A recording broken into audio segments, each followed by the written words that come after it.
Hey there, listeners! Today is January 17th, and this is A Garden a Day with Maidenbrock Gardens.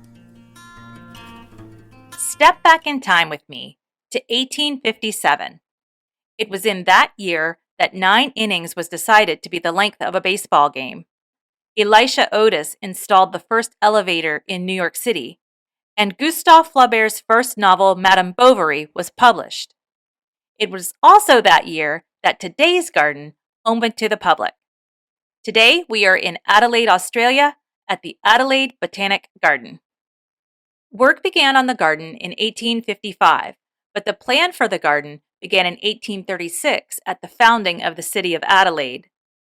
Other sites had been proposed, and even a few attempts had been made at establishing a botanical garden, but it wasn't until 1854 that the present site was chosen after being suggested by members of the South Australian Agricultural and Horticultural Society and George William Francis, an English horticulturalist and science writer who had migrated to South Australia in 1849.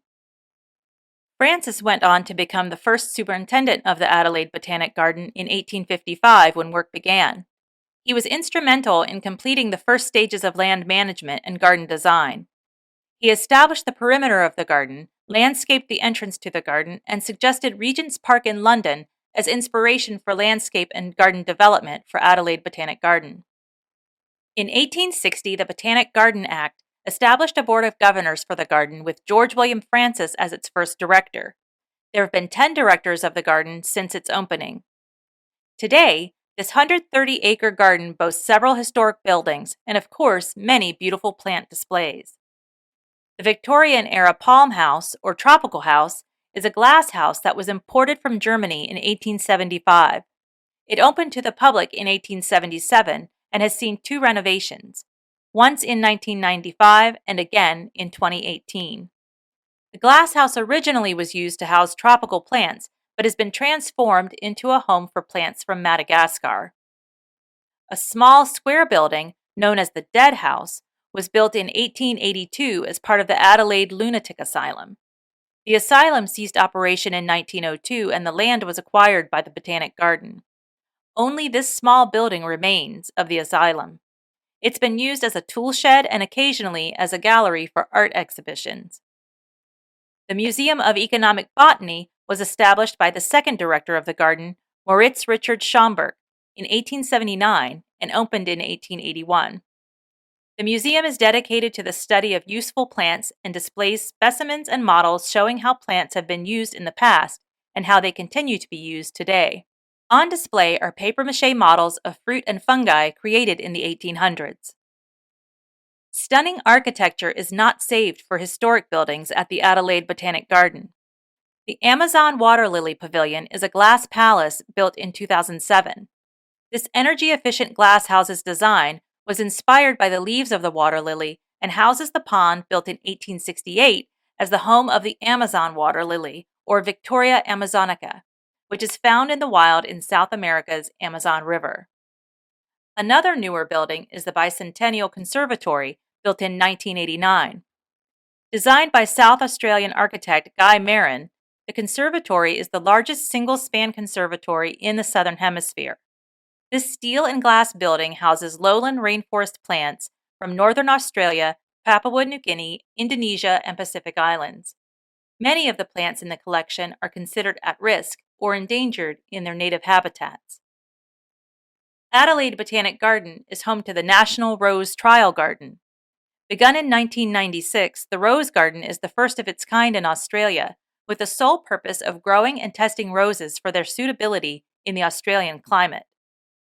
The Trial Garden is not the only rose garden at Adelaide. The International Rose Garden displays more than 2,700 roses and more than 350 rose cultivars, along with mixed companion plants providing vibrant color. I mentioned the Museum of Economic Botany earlier in this episode. The Botanic Garden also offers an economic garden. The garden demonstrates useful plants in their natural growing form before they're harvested and transformed into fibers, spices, and such. Adelaide Botanic Garden also maintains the Garden of Health, dedicated to growing plants that heal and promote health and wellness. The Garden of Health is divided into 2 sections. The northern side is the garden of contemplation and encourages well-being and reflection. The southern side is the garden of healing and focuses on disease prevention and treatment of illness.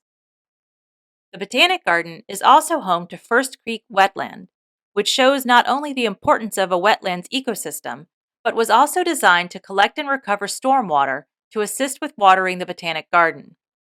This plan for sustainability was to recover enough water from the aquifer to provide all the water needed to water the Botanic Garden by 2022, and I do believe they met their goal. More information on how this works can be found on the Adelaide Botanic Garden website. I've included a link in the notes. Trees play a magnificent role in the Botanic Garden. The Australian forest and Ficus Avenue offer shade for a casual stroll to enjoy the diverse collection of trees and plants, as well as the 150-year-old Moreton Bay fig trees.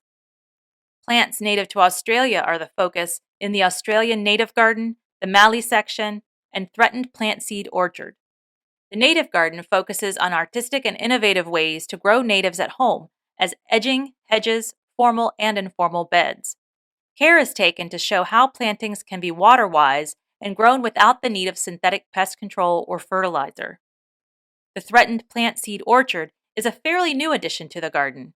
Opened in October 2022, the purpose is to protect threatened plant species and preserve seeds for the future. Colorful blooms can be found throughout the Botanic Garden, but especially in the Nelumbo Pond in late December and January when bright pink lotus blossoms fill the pond. Wisteria delights the senses in mid-September and October as they wind around arbors on either side of the Mediterranean garden, and dahlias show off their colors in summer in the Dahlia Garden. And finally, the Kitchen Garden, a garden designed for children, shows visitors where their food comes from. With odd-shaped beds and sawdust-covered paths, children can explore the garden to find bee houses, climbing plants, fruit trees, and fruits and vegetables growing in season. The garden also offers the Little Sprouts Kitchen Garden Educational Program. There are many things to learn and see and do at Adelaide Botanic Garden. I do hope if you're in the area, you stop by and enjoy some time in nature. Well, that's about it for today. I hope you enjoyed this episode. Join me tomorrow to see where we're going next. If you like A Garden a Day, please consider liking, following, or subscribing to the podcast. It lets you know when a new episode is available, and it lets me know you like the show. Also, if you are able, please consider giving the show a 5-star review. You can leave a comment for me on this episode's page at maidenbrock.com. If all goes well, I'll be right back here tomorrow. See you then.